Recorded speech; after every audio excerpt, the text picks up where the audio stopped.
it's unlikely that he was the only person who had any information and insight into the nuclear program, right? There's entire teams involved.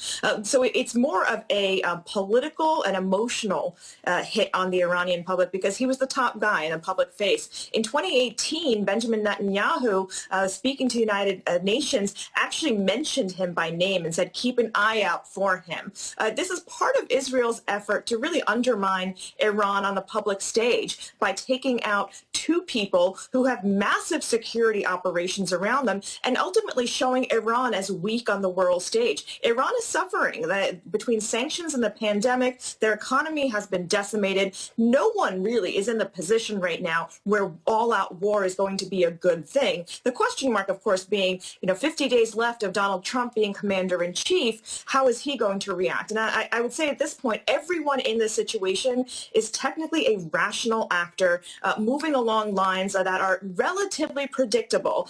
Israel wants to push the envelope as much as possible, but they want the United States to bear the burden of any counterstrikes. Iran is desperate to find a diplomatic solution while saving face domestically. And President Trump just doesn't want to look like a loser, which a war with Iran at this point would only embroil him even further.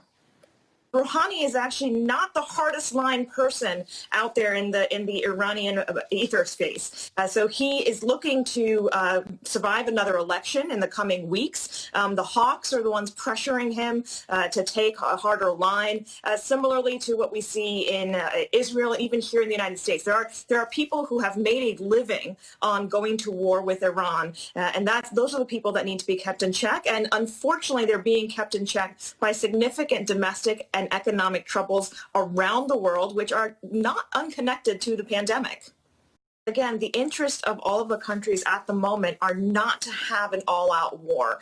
So you're going to hear a lot of bluster and rhetoric, I think, from all sides to really make their point known and to publicly appear that they are being strident and speaking to their domestic audiences and looking strong. But that's part of the game of diplomacy, unfortunately, on the international stage. It's a lot of bluster and personality on the front end, and on the back end, they're rapidly peddling to try to keep things calm, and diplomats are working round the clock to make sure that there are solutions and off-ramps to all of these. So the situation certainly becomes more challenging, but absent having an ideologue in the White House that wants war and believes that war is a solution, I don't see this going as rapidly downhill had it been a year ago. And so I think Israel timed this very carefully to box in the Biden administration and make it difficult for a Biden administration to rejoin the Iran nuclear deal.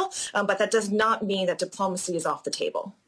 The conversation they're likely having right now is how not to make it worse. And so we haven't heard any statements from the Biden-Harris transition.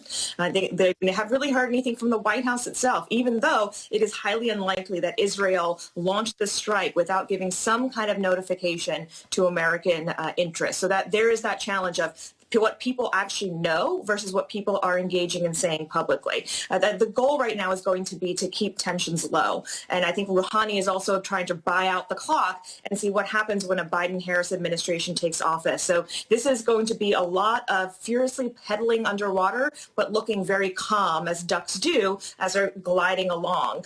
I think this ultimately sets up a Biden administration, though, to come out on top in this entire situation because they can potentially be the heroes who rescue the entire Middle East from a war.